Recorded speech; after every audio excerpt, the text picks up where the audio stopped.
Hey everyone, what is going on? Well, we have been tackling SQL so well that I think we're ready for a test on it.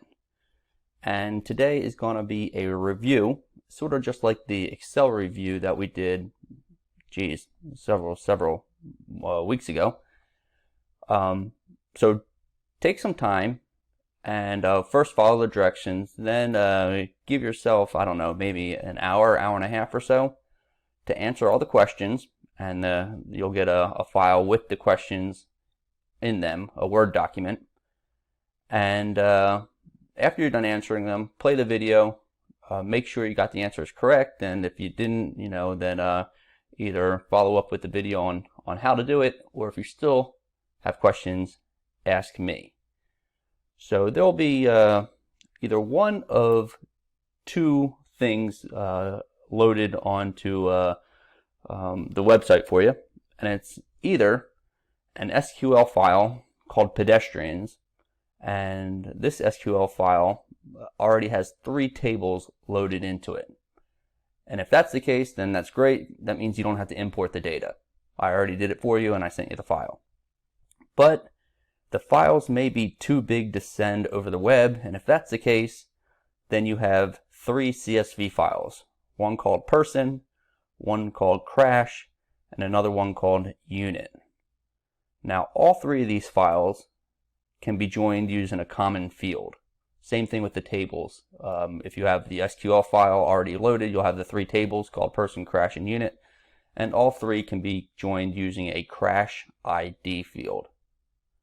So, either way, review the data, whether it's in CSV or SQL, and together, those 3 files contain data on car accidents in Mecklenburg County. And a lot of those car accidents involve pedestrians, and they're the ones that we're going to concentrate on for this exercise. All right. So if you don't have to create a database, then you're ready to roll, and check out the Word document for the questions. But if you do have to create a database, create a new database in DB Browser, call that one pedestrians, and import the 3 CSV files.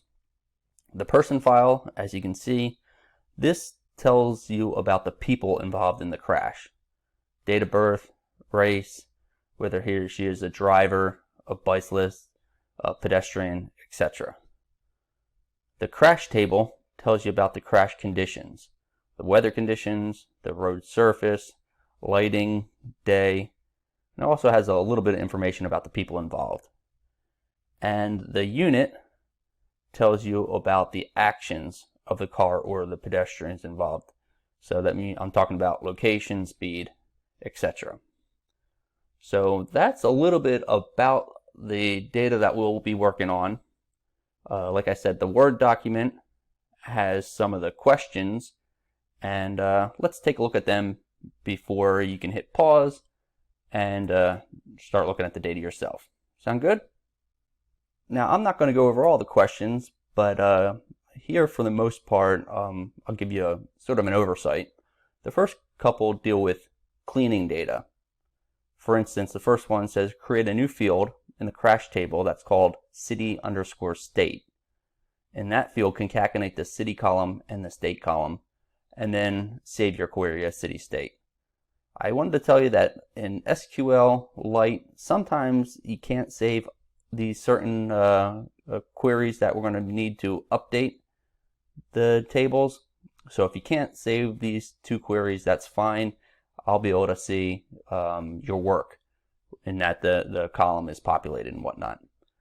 So, and you can see on the other questions as we scroll down that it's really important to save your query so I can check your work, especially during the test. And also we'll have some that'll have some questions in it as well. So not only will I be able to check your work, but it might say, as the first one does, how many pedestrians were involved in car crashes, how many pedal cyclists, in other words bicyclists, were involved in crashes. So this is going to be sort of a twofold review as well as a twofold test. One, you're going to have to show me your work, that you wrote the code right and produced the right findings. And 2, you're going to have to answer some questions using your findings. But here are your questions. You can see you'll have to save each one, and what you save them as are in bold. And then they're pretty straightforward. And I'm also providing you another Word document called SQL Tricks. Feel free to use that, just like the Excel document that I provided earlier.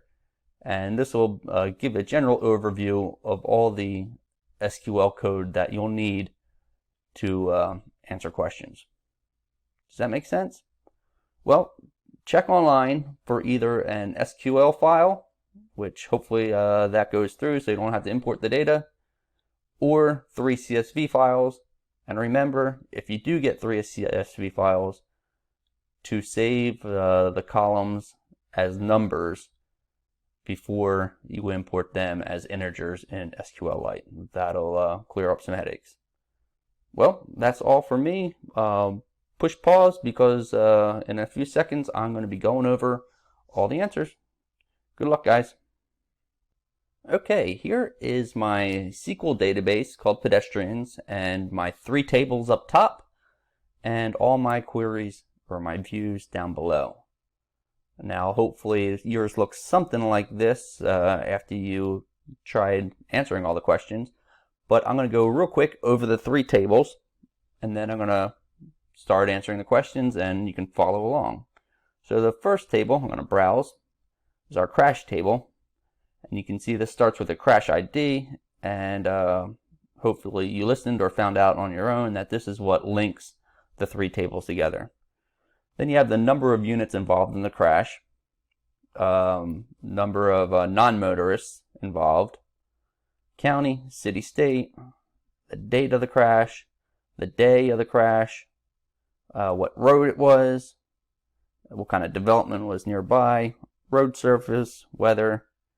And as we scroll by, we have information on lighting, the person type, the pedestrian, etc., the person type most harmed, and then more information about the road, traffic control device, meaning if there's a street sign or a street light, of a work zone, and then a narrative about the accident, right? And these are the two fields that you should have created: city, state, and weekend. We'll get to more of them later. So that's a crash table, and you can see that down here it has 576 records. So yours should have 576 as well. And then we go to the person table. Again, it starts on a crash ID, which is great. Unit number. So some of these have 2 people involved, like the data in this row is for the first person involved who may have been harmed, and the data in this row, because it's number 2 right here, is for the second person involved. And then we have person type again, that person's DOB, age, ethnicity, gender, occupant protection, so seatbelt, etc., type of injury, obstruction, and then physical condition, and whether alcohol or drug was used, final column. So that's about the person. And the final one is about the individual units, meaning the cars or the pedestrians. And again, crash ID, which links the 3 tables, unit number, the driver condition, vehicle style, and you can see if it's not a vehicle, it just says pedestrian, points of contact, vehicle maneuver, the car tried to swerve or was going the wrong way, pedestrian action, that person was working, where the pedestrian was when the accident happened, and then authorized speed, speed limit, and the speed during the impact. Okay, so there's our 3 tables, and the first 2 questions asked you to update the crash table, right? And these are the queries that you may not be able to save. So if you didn't, that's all right, because I can see your work in the final table. So the first question was, create a new field in the crash table that's called city state, and in that field, concatenate the city column and the state column, and if you can, save your query. So here's how you concatenate the two fields. Start with the update. Remember, we're not trying to select data, we're trying to change it, so it's always update. Now update what? We want to update our crash table. Set our new field name called city_state equals parentheses city. Then remember, in SQL, it's the double pipe, single quote and space, and then the field called state. Just like that. And you could put a comma in between here, and what that would do is put a comma in between your city and your state, and I also need two pipes here as well. So that's the concatenate formula, and when you can see when you run it, what you should get is something like this. Crash, and then I'm scrolling over city state right here. Charlotte, comma, North Carolina, Huntersville, comma, North Carolina, etc. Does that make sense? So it's update crash, set city state equals, open parentheses, city, double pipes, single quote, comma, space, single quote, double pipes, and state. Again, your SQL tricks document would show you that. And the second question, also another update question, said create a new field in the crash table called weekend. And for that field, write a query that says yes if the crash happened on a weekend day, or no if it happened on a weekday. Okay, so this is another update, but what this would do is take two different queries. And I'll show you what I mean if you didn't get it. So set crash is fine, right? Or update crash, I should say. Then set our new column called weekend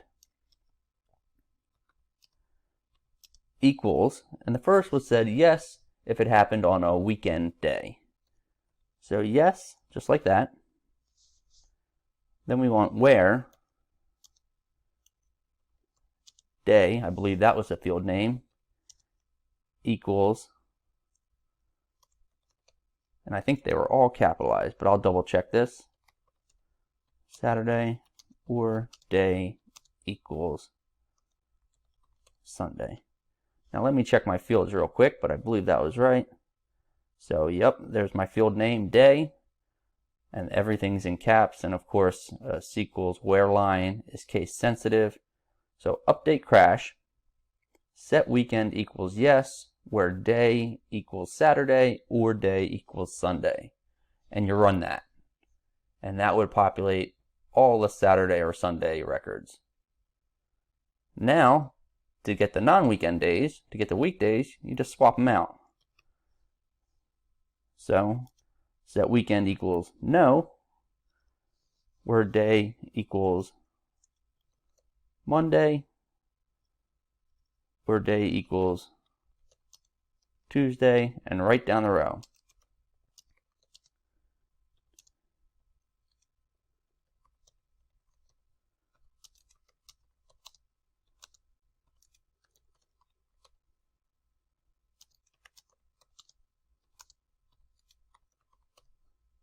And that should do it. So set weekend equals no, where day equals Monday, all capitalized, or day equals Tuesday, or day equals Wednesday, or day equals Thursday, or day equals Friday. And you run that, and then that populates your new weekend field as no for all those days. Does that make sense? Excellent. Okay, let's check out the analysis part now that we updated some of our data. Okay, the next question says, in the person table, count how many of each type of person, meaning driver, pedestrian, bicyclist, etc., were involved in the accidents, and save your query as person type count. Person type count. Okay. And let me do that for you real quick. Give me 1 second. I'll bring up my query and then the result. Okay, here's the query. And it's pretty straightforward.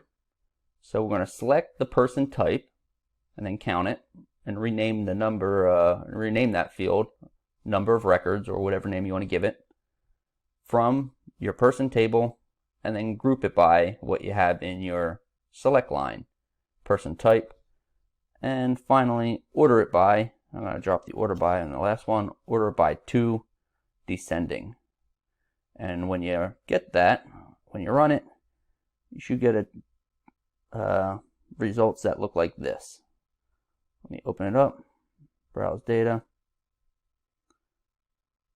person type count is what we want. Let me find it right here. There you go. And this answers your questions that you're given.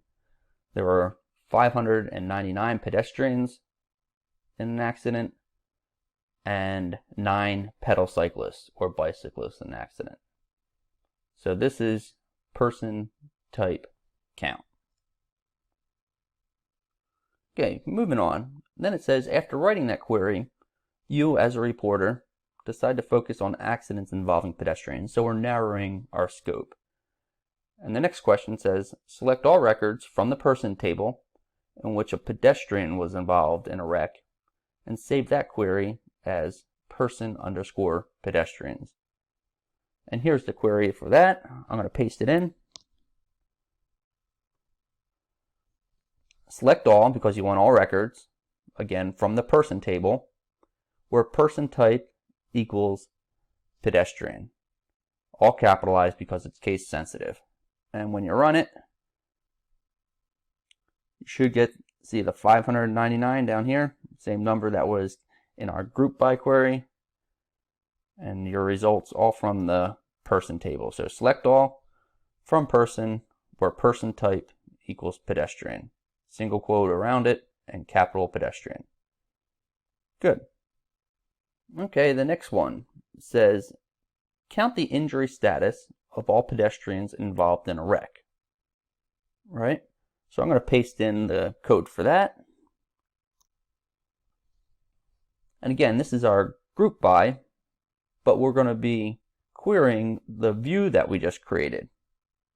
So it's select injury status, and then count the number of records and rename that field from our person pedestrian table that we just created, group by injury status, right?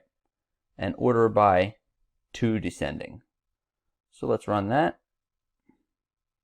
And there you go. This is the injury count. So you can see that possible injury is the most at 279, followed by evident injury, then no injury, and you have 24 killed. So that's the next question, and you'd want to save that as person pedestrian injury count. Okay, let's move on. Next, you're asked to select all records in which a pedestrian was killed and to save your view as person pedestrians killed.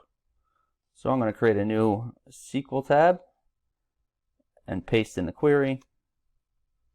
And again, hopefully this is second nature for you, but you could have written it 2 different ways. First one, like I did, select all from your person pedestrian view where injury status equals K space killed, all capitalized. And if you notice in your injury status count, that's how kill was written out. Or you could also done a wildcard query, so where injury status like, then a single quote, parentheses, percent sign killed, percent sign single quote. Either one would have been fine. You would have selected all the records either way, and when you run it, right here, you get 24, which is great because that's the number that was in our group by, and these are all pedestrian accidents, you can see right here, in which the injury status was killed, you can see right there. Okay, not bad, right? Okay, moving along, it says, count how many times alcohol or drugs may or may not have been a factor for pedestrians killed in a crash. Again, we are narrowing our focus, right? So now we're just looking at the killed records that we had, and I'm going to create a new SQL tab and paste in the query. So it's again, it's your standard select and group by. So select the field called alcohol, drug use, count the number of records from person, pedestrian killed, and then you want to group by the field that we selected, which is alcohol, drug use, and order by to descending, just to group them together. So run that, and there you go. You had 15 with no alcohol or drug use, 5 unknown, 3 with some sort of impairment, and 1 alcohol, other drugs. Sound good? Again, that's a select from, group by, and order by. And you want to save this one as person, pedestrian killed, alcohol, drug count, because these are all folks that were killed, and we're counting if alcohol or drugs were a factor. The next question said, what was the average age of pedestrians who were killed in accidents? So what was the average age of pedestrians who were killed in accidents? I'm going to create a new tab, and I'll paste in the SQL code. Just like that. Pretty simple. Select. What do you want to select? We want to make a new column called average age. So we're going to select AVG and our open parentheses, the field name that we want, which was age. Now, if you had to import the data, this is where it was important to save it as a CSV file as a number and then import it as an integer. And where do you want to grab the data from? Your view called person underscore pedestrian underscore killed. So we're not selecting any field name from the data. We're just sort of creating our own field, and you can name that as whatever you want. I named it as average age, as you can see. And when you run it, there you go. Average age 41.875, give or take 42. And you would want to save this view or this query as pedestrian killed average. Moving along, the next one says select all records from the unit table. So we're switching tables in which a pedestrian was involved in a wreck. And save this one as unit underscore pedestrians. So select all from the unit table in which a pedestrian was involved in a wreck. I'm going to create a new SQL tab, and I'll paste in the code. And again, it's pretty straightforward. Select all because we want all records. From where? From our unit table. And in this case, we had to look at our data to see what field we wanted to grab. In this case, it was vehicle style equals single quote pedestrian, all one word, single quote. You could also use a wildcard for this one as well. Either way, as long as you got all the records, that didn't matter. And I'm going to run it. And you should have 599 rows as well. Now, the reason I would grab this information is because I know I want to focus on pedestrians. That's what I sort of set out to do earlier in my data analysis. And this way I get rid of all the other ones. So eventually when I do join my tables, now I can just join the data that I'm interested in. But again, this is select all from unit, a different table, where vehicle style equals pedestrians, all uppercase. And now we want to actually join the records. So the next one says, join your queries or your views called person pedestrians and unit pedestrians, and call this one pedestrians unit join. And we name it join, or I sometimes name it join, just so when I look back at all my queries or views, I know this is the time where I match the two tables. So let's join person pedestrian and unit pedestrian. I'll create a new SQL tab, Control V, and here is the code. Select all records, because I want all records. From where? I don't want them from a specific table. In fact, I don't want any tables. I want two different views. The first view I want is person_pedestrian, because these are just the pedestrian records from my person table. And then unit_pedestrian, because these are just the pedestrian records from my unit table. Where person_pedestrian, my table name or my field name or my view name I should say, dot crash ID, my field, equals unit pedestrian dot crash ID. And crash ID of course links to the two tables, and in fact it links the third table as well. So take a look at this a little bit longer. This is the query that you'd write, and then we'll run it and we'll see the results. And there you go. We start with all of our person data, and then as we move down and we get to crash ID, and that's our second data. And this is all the unit information after that. And you can, I don't know if you noticed it or if you ever saw, but this crash ID, so this ends in 109, and this one ends in 238. But this is from my unit view, and when you scroll all the way over, you can see 109, 238, etc. Because these are the IDs that are matching each other. So that's the join. Select all from the two views that we want, where person_pedestrian.crashID equals unit_pedestrian.crashID. It matches the two tables, two views I should say. Okay, and of course you save that one as pedestrians unit join, and we move on to the next one. Using the query that we just did called pedestrian unit join, count how many times pedestrians were located in the roadway, not in the roadway, on a sidewalk, at an intersection, etc. And then save your query as pedestrians unit join location count. Pedestrians unit join location count. So we're going to query this data for the location field to find out where pedestrians were injured, because that could be interesting when we eventually write our story. Are they in the middle of the road? Are they on a crosswalk? Are they on the shoulder, etc. So I'm going to create a new SQL file, or a new SQL tab I should say. Paste it in, and there you have it.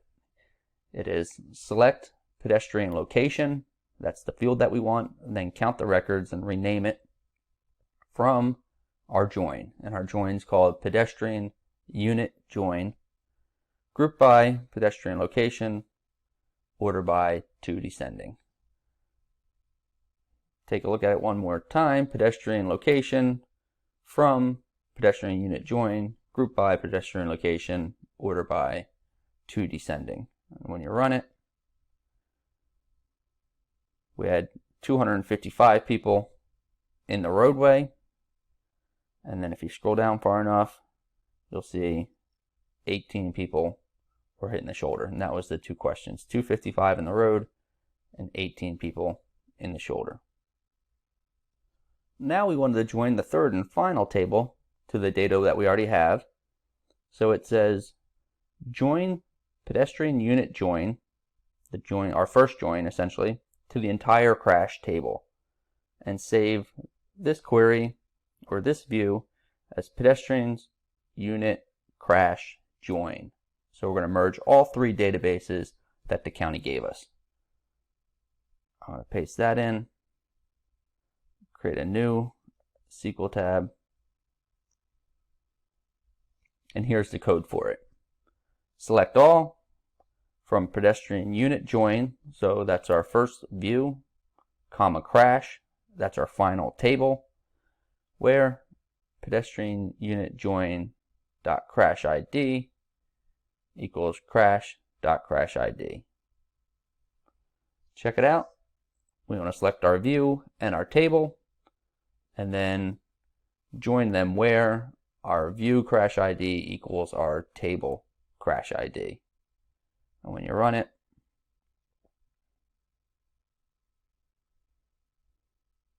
we start with our pedestrian information or person information. So we have date of birth, age, ethnicity, etc. And again, this ends in 109, so that's the crash. And if we see it all the way over here, we get to the second join. So this would be our unit. Again, that's 109, and it's a pedestrian. It has information about the different units. And this person was in a driveway access crosswalk. And then finally, we have our third crash ID. So this is our crash.crash ID. And we get to county, city, state, date, day, all the way over, if we scroll far enough, to the city-state field that we originally created and the weekend field that we originally created. Okay, and you wanted to join those three tables, and you can check them out by making sure you had all the data when you scroll all the way over. And you'd save this one as pedestrians unit crash join. Okay, you had two more questions, and the first one says, count how many accidents involving pedestrians happened in the daylight when the road surface was wet. So count how many accidents happened in the daylight when the road surface was wet. And once you look through the data, you realize that you have to use the final join that we just did. So the final pedestrian unit crash join. So I'm going to paste in that query. We'll go over it. Here it is. We want to select all because it said select all records from our final join, and that join's name was pedestrian unit crash join, which linked all three essentially tables, where light equals daylight, all uppercase, and we needed that and in there, and the road surface equals wet. So select all records from our gigantic merger where light equals daylight and road surface equals wet. And when you run that, here are all our records. So they're all pedestrians from the very beginning. That's great. If you scroll over far enough, we'll have road surface equals wet, all the records, and light equals daylight. So that was the filter that was in our where line. Does it make sense? So again, select all records from our final join where light equals daylight, all capitalized, and road surface equals wet.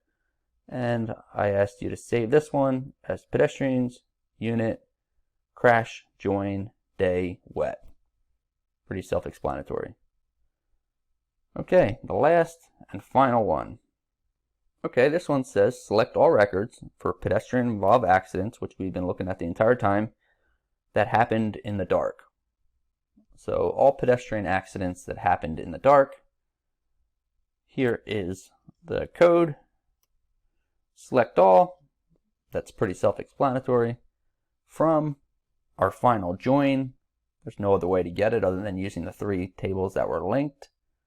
So that join is called from pedestrian unit crash join, where light, like, we needed a wildcard here, or that's the easiest way to do it anyway, where light, like, single quote, %, dark, all capitalized, %, single quote.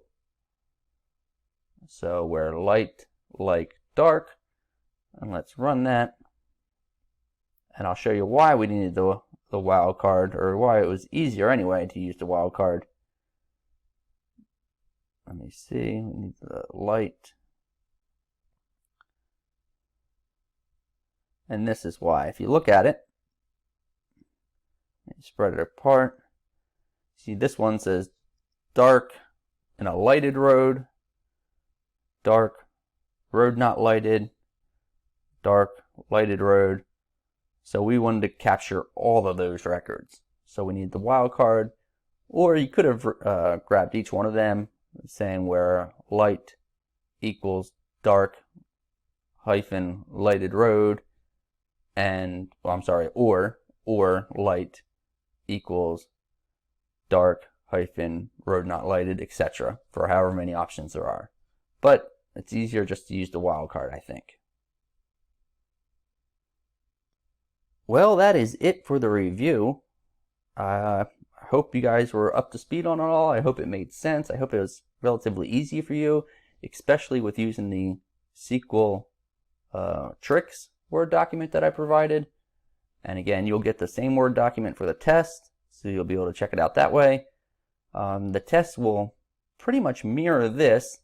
I can't say that all the queries are going to be the same. There might be some additional update queries that you'll have to run to concatenate, or maybe use a substring function, which of course we went over. But you'll have to join tables, and you'll have to query them and essentially find an interesting story using your queries. But heck, we've been doing that all year. So next class will be the test.